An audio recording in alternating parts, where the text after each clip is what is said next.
Hello बच्चों, हाय, कैसे हैं आप। जी हाँ, आज की इस वीडियो में आज हम टॉपिक लेंगे डिसोल्यूशन ऑफ पार्टनरशिप का डिफरेंट सेक्शन। जी हाँ बच्चे, बहुत कंफ्यूज होते हैं सेक्शन 39, 40, 41, 42 एंड सो ऑन बेटा। सो एंजॉय करते हैं इस वीडियो को। सीबीएसई बोर्ड में एमसीक्यू टाइप क्वेश्चन में आने के लिए बहुत ही अच्छा टॉपिक। सही है, लेट्स स्टार्ट। हमारे टॉपिक का नाम दिया बेटा one shot mode of dissolution. जब कोई फर्म बंद होती है या बंद करनी पड़ती है, डिसोल्यूशन मतलब समापन। आप फर्म को समाप्त कर रहे हैं, बंद करना चाहते हैं बेटा। सो बेटा, आप अपनी फर्म को क्लोज फर्म बंद करना चाहते हैं तो मोड का मतलब है बंद करने के तरीके, मेथड्स। मोड मतलब मेथड्स, डिसोल्यूशन मतलब फर्म को बंद करना। सही, तो किसी फर्म को बंद करने के क्या मेथड्स, तरीके हैं, उसके लिए हमारे पार्टनरशिप कानून में अलग अलग सेक्शन दिए हैं। 40, 41, 42, 43 एंड 44, ये सब सेक्शन दिए हुए हैं। तो शुरुआत करते हैं बेटा। सबसे पहले सेक्शन आता है अंडर सेक्शन 39। सेक्शन 39 किस कानून ने कहा है ना, तो पार्टनरशिप एक्ट 1932 ने बताया कि यदि कोई फर्म बंद करना चाहते हैं तो मीनिंग ऑफ डिसोल्यूशन क्या है। सो मीनिंग ऑफ डिसोल्यूशन किस सेक्शन में है, section number 39। Meaning of dissolution है क्या, जल्दी से बताइए। What is meaning of dissolution बेटा, कौन बताएगा जल्दी से। बिल्कुल सही, डिसोल्यूशन का सिंपल मीनिंग है कि फर्म को समाप्त करना है बाय ऑल द पार्टनर। सारे पार्टनर बंद करना चाहते हैं, ये बात डेफिनेशन है। और डेफिनेशन किस सेक्शन में है, इट इज 39। ग्रेट। अब जब बंद करना चाहते हैं तो बंद करने के तरीके क्या क्या हो सकते हैं भाई, है ना। सो तनीषा जी हेल्प मी, हम सब एक दूसरे की हेल्प करेंगे बेटा। बंद करने के तरीके क्या है, तो बंद करने का मोड मतलब तरीका, है ना। तो सबसे पहले डिसोल्यूशन बाय एग्रीमेंट। एग्रीमेंट के अकॉर्डिंग अंडर सेक्शन 40। देन 41 कहता है ऑपरेशन ऑफ लॉ, कानून कहता है आपको बंद करना होगा। 42 क्या कहता है, dissolution of firm on happening of N unexpected event, किसी घटना का हो जाना जिसके लिए हम तैयार नहीं से, अनएक्सपेक्टेड। और 43 कहता है नोटिस ऑफ विल, जब कोई पार्टनर अपनी इच्छा कहता है कि भैया हम फर्म बंद करना चाहते हैं, डिसॉल्व करना चाहते हैं। और डिसोल्यूशन बाय कोर्ट, जब कानून आदेश देता है, ये दोनों में अंतर है। ऑपरेशन ऑफ लॉ, कानून कार्यवाही करता है। कोर्ट, जब आपको कोर्ट आदेश देता है यू मस्ट बी डिसॉल्व, आपको फर्म बंद करनी ही होगी बेटा। सो इन सब सेक्शन को आज हम थोड़ा कवर करेंगे। So what are the factors, ऐसे कौन से फैक्टर्स हैं जिसकी वजह से हमको फर्म को डिसॉल्व करना पड़ा। फर्म को डिसॉल्व करने का, बंद करने की सबसे पहले आता है बाय द एग्रीमेंट। हमने पार्टनर्स ने एग्रीमेंट कर लिया भाई, जो फर्म बनती है वो भी एग्रीमेंट से बनती है। अब पार्टनर ने सोचा, सही पार्टनर ने, भाई अब एग्रीमेंट और कर लेते हैं, फर्म को आज बंद कर देते हैं। कानून कहता है सही भाई कर दो बंद, तो that is called dissolution by agreement. Second under section 41 कहता है ऑपरेशन ऑफ लॉ। ऑपरेशन का मतलब लॉ कहता है आपको हम घाटे पीटेंगे के सर्जन नहीं कर रहे। ऑपरेशन मतलब कानून इस चीज का इस्तेमाल करते हुए कहता है जब आपका व्यापार अनलॉफुल हो गया, है ना कार्तिक भाई। कल तक तो तुम टीवी बेचते थे, अब तुम चरस और गांजा इलीगल चीजें बेच रहे हैं, तो आपका व्यापार अनलॉफुल हो गया। जब अनलॉफुल हो गया तो भैया कानून कहता है भाई अब तो आपको बंद करना होगा। This is operation by law. या ऑल पार्टनर्स इंसॉल्वेंट, सारे पार्टनर का दिवाला निकल जाए, एसेट बंद, पर एक का तो ना निकले। अगर सभी पार्टनर का दिवाला निकल जाता है फिर तो कानून आ जाता है कि भाई देखिए सारे पार्टनर दिवालिया हो गए हैं, अब आपको बंद करना होगा। लेकिन सारे हैं बस एक नहीं हुआ, तो कानून कहता है भाई देखिए अब आपको बंद करनी होगी, है ना। देन नेक्स्ट है dissolution of firm on happening of unexpected events, ऐसी कोई घटना हो जाना जिसके लिए आप तैयार, आप मतलब फर्म या पार्टनर तैयार नहीं थे। तो सबसे पहले है ऑब्जेक्टिव कंप्लीट, यदि आपका कोई काम जो आपका पर्पस था वो ऑब्जेक्टिव जो था, तो जो आपका ऑब्जेक्टिव था, है ना, जैसे अचानक कोई पार्टनर मर गया, है ना, तो इसमें है सर पार्टनर डाइज, अचानक पार्टनर मर गया, अनहैपनिंग, आपको पता नहीं कि आज मरेगा कल मरेगा, अचानक मर गया, तो आपको फर्म बंद करनी होगी या सब पार्टनर्स एग्रीड हों। भाई रिटायरमेंट और डेथ में फर्म बंद नहीं होती, है ना, पर अनएक्सपेक्टेड में क्या सारे पार्टनर मर गए, 3 पार्टनर मर गए, एक बचा रह गया, तो फर्म को डिसॉल्व करने की पोजीशन आ जाती है। व्हेन एनी पार्टनर इंसॉल्वेंट, कोई एक पार्टनर इंसॉल्वेंट हो गया, वो अपनी कैपेबिलिटी नहीं है पैसे देने के लिए, एसेट्स उसकी इतनी काफी नहीं है, तो आपको फर्म बंद करनी होगी, हिसाब किताब करना होगा। देन ऑब्जेक्टिव कंप्लीट, हमने कोई फर्म बनाई 2 साल के लिए, भाई 2 साल में हमारा ये ब्रिज बन के तैयार हो जाना चाहिए, या तो ब्रिज पहले बन गया या कोई ऐसी हैपनिंग हो गई कि अब ब्रिज बन ही नहीं सकता, तो आपका वो पर्पस इनकम्प्लीट या अब हो ही नहीं सकता या कंप्लीट हो गया, तो भी वो फर्म को डिसॉल्व करना पड़ जाता है। ये टाइम पीरियड, आपने कोई फर्म 2 साल के लिए बनाई बेटा, 2 साल के लिए बनाई, अब 2 साल में अपना काम ही नहीं हुआ या काम पहले हो गया, काम कंप्लीट हो गया, तो अभी तो फर्म बंद करनी है बेटा, और टाइम पीरियड खत्म हो गया तो अभी बंद करनी है। जैसे कि अगर आप बात करते हैं, आपने मोबाइल का रिचार्ज करवाया 28 डेज के लिए और इसके ये कहीं भी 2 GB का डाटा मिलेगा, अगर आपने 2 GB का डाटा 2 दिन में कंप्लीट कर लिया तो आपका चार्ज खत्म, या 28 दिन में, है ना, तो इसी तरह है, या तो टाइम पीरियड या ऑब्जेक्टिव कंप्लीट। नेक्स्ट है बेटा नोटिस ऑफ विल, यदि कोई पार्टनर्स नोटिस दे देता है भाई अब मैं फर्म में रहने की इच्छा नहीं है, फर्म बंद कर दो, तो एनी पार्टनर, कोई भी पार्टनर दे सकता है नोटिस, लेकिन शर्त है वो इन राइटिंग में होना चाहिए।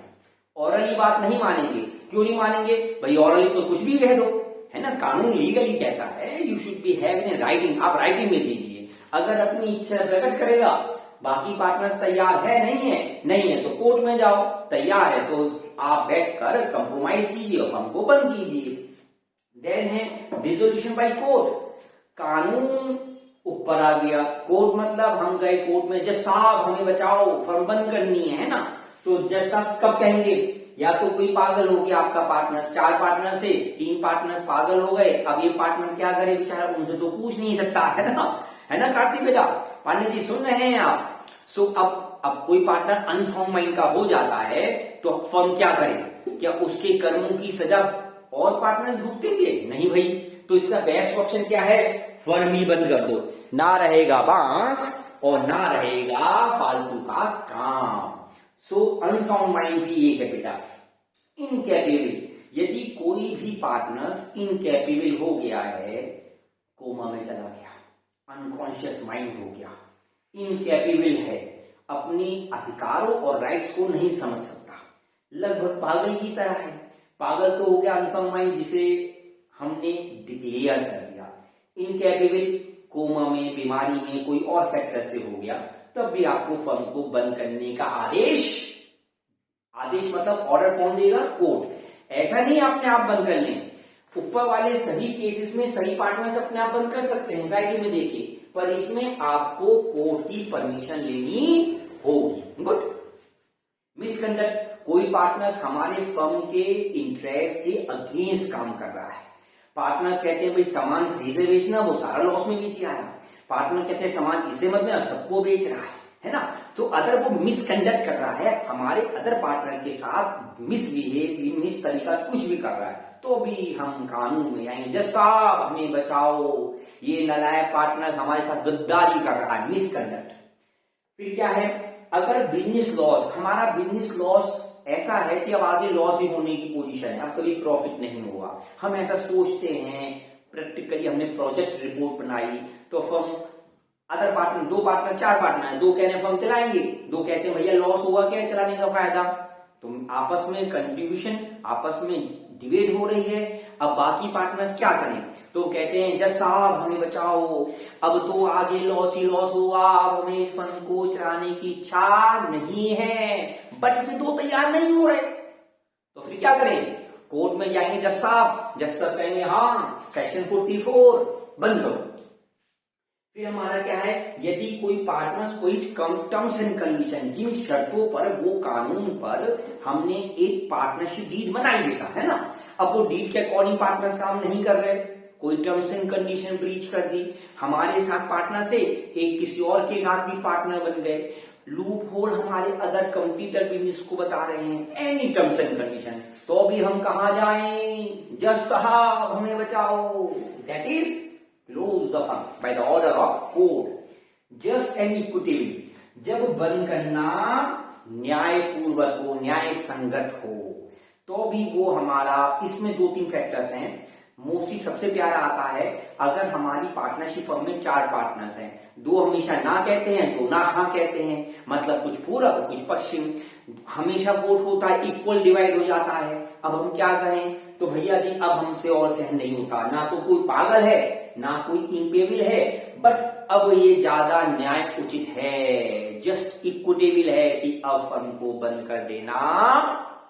तो फिर कहां जाएंगे? कोर्ट में। जज साहब हमें बचाओ, that is order by the court. Got it बच्चों? हाँ, इसमें इतना ओवरलैप मत होइए बेटा, बहुत आराम से एमसीक्यू टाइप आते हैं, ये 2 बार आए हैं। बताइए, अगर कोई पार्टनर अनसाउंड माइंड है तो कोर्ट डिसोल्यूशन बाय कोर्ट कहलाएगा या operation by law? That is disco court बेटा, है ना, under section 44। Got it? Then next आता है 44, जो इंपॉर्टेंट है वो ही ये बेटा है। देन है settlement of account under section 48। Settlement क्या है? जब हमने डिसीजन ले लिया कि भाई फर्म बंद करनी है, इनमें से किसी एक भी रीजन की वजह से, तो अब बात आती है भैया अब अकाउंट को आपस में सेटल करें, मतलब लेना देना बराबर करें। क्यों भी यशी, अब लेना देना बराबर करेंगे ना बेटा, है ना आकाश? तो बेटा इसमें सबसे पहले लेने में आता है पेमेंट ऑफ लॉस। जो लॉस हुआ, फर्म को लॉस हो रहा है, उस लॉस की भरपाई कहां से?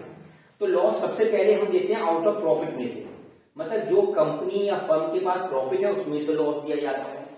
अब और भी लॉस है तो फिर पार्टनर की कैपिटल से दिया जाता है, सही?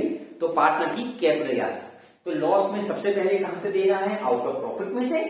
लॉस किसका? भाई फर्म को लॉस हो रहा है, फर्म बंद करने जा रहे हैं, तो सबसे पहले तो फर्म की तिजोरी को लेंगे, क्या क्या?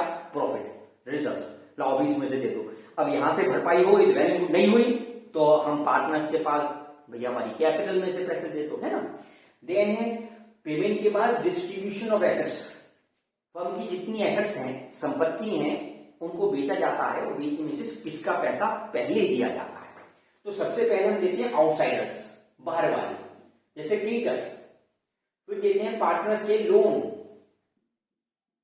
जो पार्टनर्स के लोन है उन्हें। फिर दिया जाता है कैपिटल, पार्टनर की कैपिटल, और अभी कुछ बच जाए तो फिर आपस में बांट दिया था प्रॉफिट शेयरिंग रेशो, है ना बेटा। अब इसे डिस्कस करते हैं 2 मिनट, एक ऑर्डर में कर लेते हैं ना बेटा, जिससे सारे सेशन कवर हो जाए। पेमेंट ऑफ डेब्ट, जब हमने एसेट को बेचा, बेचने की पैसा चाहिए, जब पैसा चाहिए तो रियलाइजेशन अकाउंट बनाना पड़ता है। रियलाइजेशन में जो सामान आ रहा है जा रहा है उसका अमाउंट डाल दो रियलाइजेशन अकाउंट में। पर समस्या क्या आती है? जो डेब्ट होते हैं, जो उधार होते हैं, उधार अंडर सेक्शन 49 कहता है भाई डेब्ट में पेमेंट कैसे करेगा, वो तो ये बता दिया सेटलमेंट। अब डेब्ट 2 हिस्सों में बांट दिया बेटा, कौन से डेब्ट फर्म के हैं और कौन से पर्सनल हैं, पार्टनर के।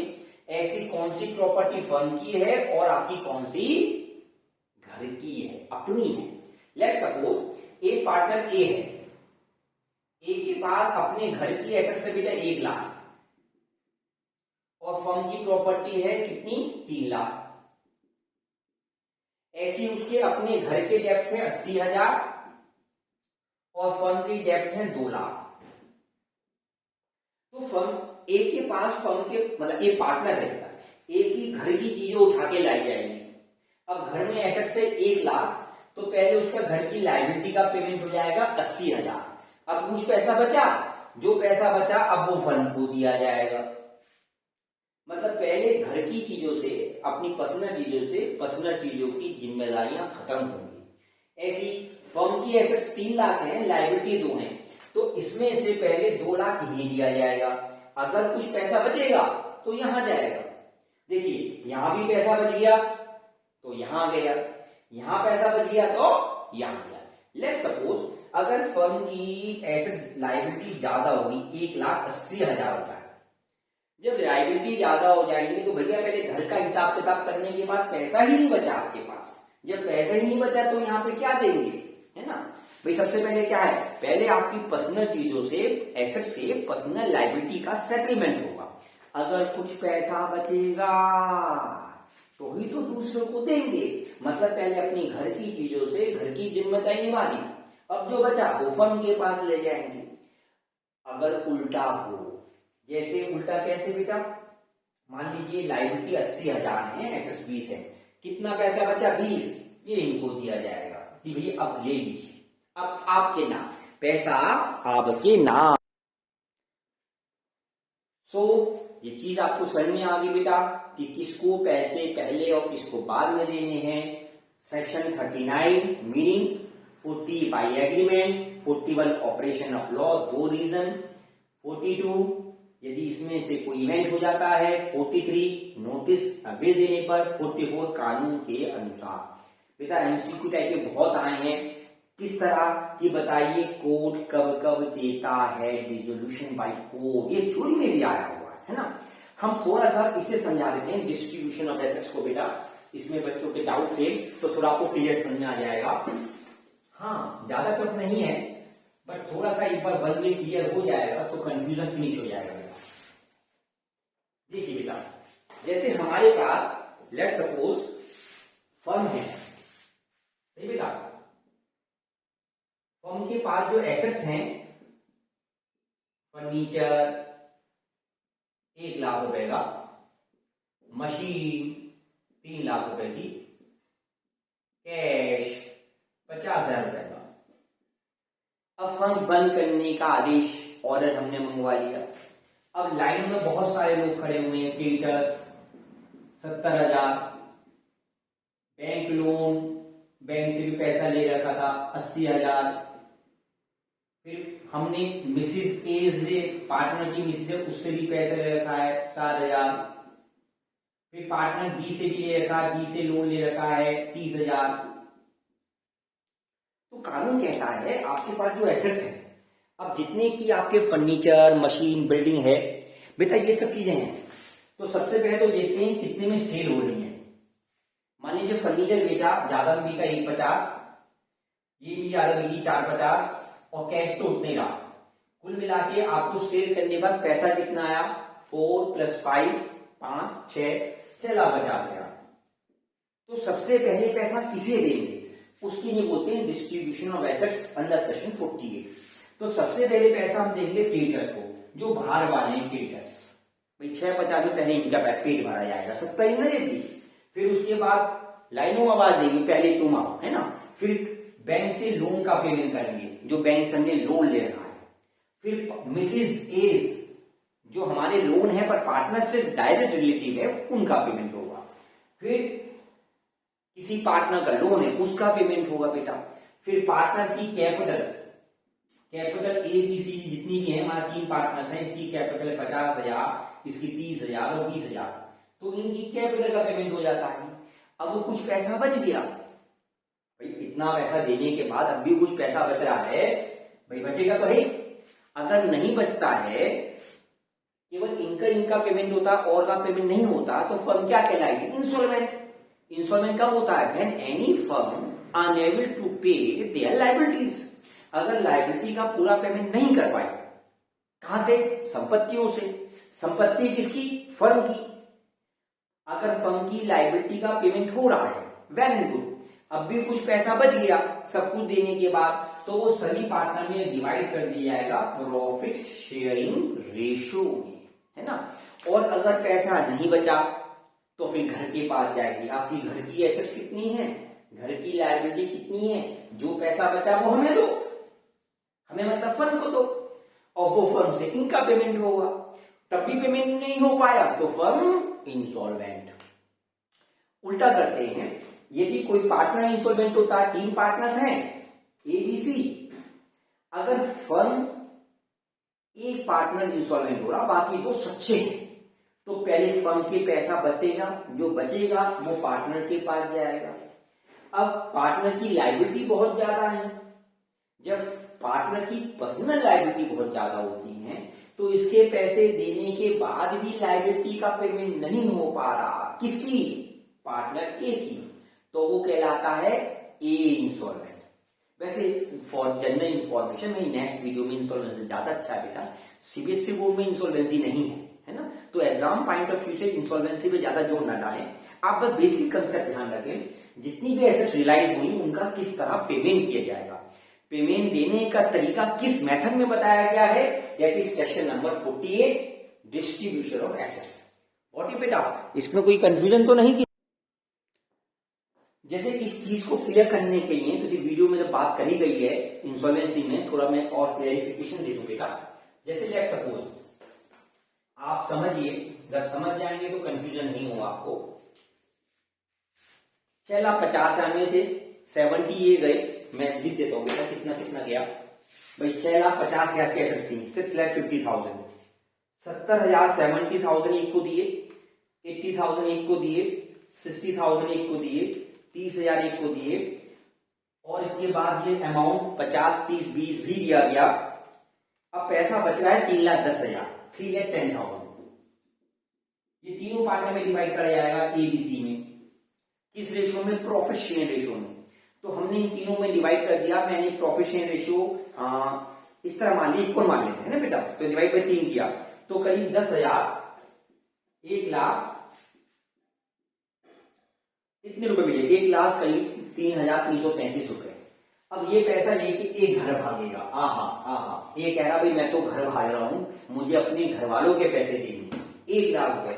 जब भाग रहा था तो उसकी प्राइवेट एसेट्स कितनी थी? प्राइवेट एसेट थी बेटा 1,00,000, और प्राइवेट लायबिलिटी कितनी थी? प्राइवेट लायबिलिटी थी 5,00,000। तो जो पैसा लेके आया अपने हिस्से का 1,03,333 रुपए, अगर इसे भी मिला दिया तो इसकी लायबिलिटी का पेमेंट नहीं हो पा रहा। इसका मतलब ए इंसॉल्वेंट हो गया, बट फर्म इंसॉल्वेंट नहीं हुई। क्यों? बी के पास तो बहुत पैसा था, बी की कोई लायबिलिटी नहीं थी, सी की कोई लायबिलिटी नहीं थी, पर ए की लायबिलिटी बहुत थी पर्सनली। तो इसका मतलब है ए फर्म से पैसे लाने के बाद भी, अपने हिस्से का पैसा ऐड करने के बाद भी, प्राइवेट एसेट्स को मिलाने के बाद भी प्राइवेट लायबिलिटी का पेमेंट नहीं कर पा रहा है। इसका मतलब ए इंसॉल्वेंट हो गया पर्सनली, फर्म इंसॉल्वेंट नहीं हुई। अब उल्टा कर लेते हैं। उल्टा क्या कर लेते हैं देखिए बेटा, जैसे अब हटा देते हैं बेटा, जी हटा देते हैं, है ना। हमारे पास पैसा 6,50,000 है, तो बहुत पैसा बच रहा है, बहुत पैसा आया। अगर हम कम कर लेते हैं, लेट्स सपोज ये पैसा 6,50,000 नहीं है, कुछ कम है। कम कितना मान लेते हैं? माना ये पैसा है मात्र 2,00,000 रुपए, मात्र 1,50,000 रुपए, 1,50,000।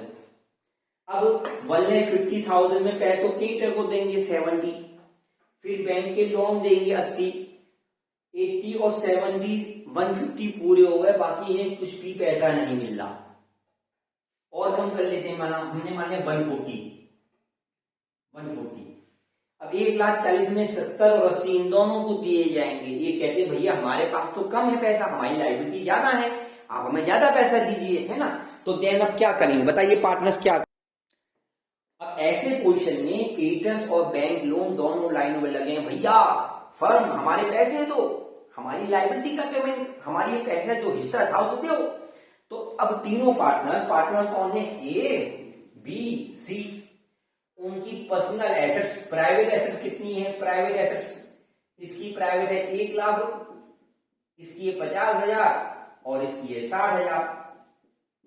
और प्राइवेट डेट कितने हैं? डेट उधार इसके हैं 80,000, इसके हैं 90,000, इसके हैं 70,000।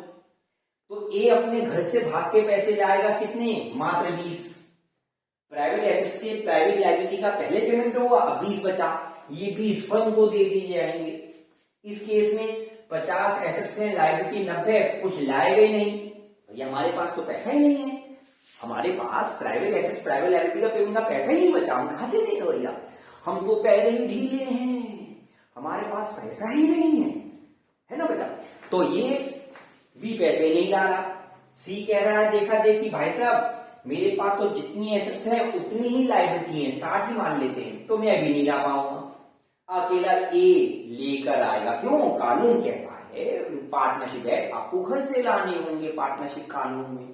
अब ये पैसा लेके यहां गया, अब ये जब गया तो ये इनके पैसे पूरे नहीं हो रहे, इसका मतलब अब फर्म इंसॉल्वेंट हो गई। क्यों? क्योंकि वो अपनी लायबिलिटी का पेमेंट नहीं कर पा रहे।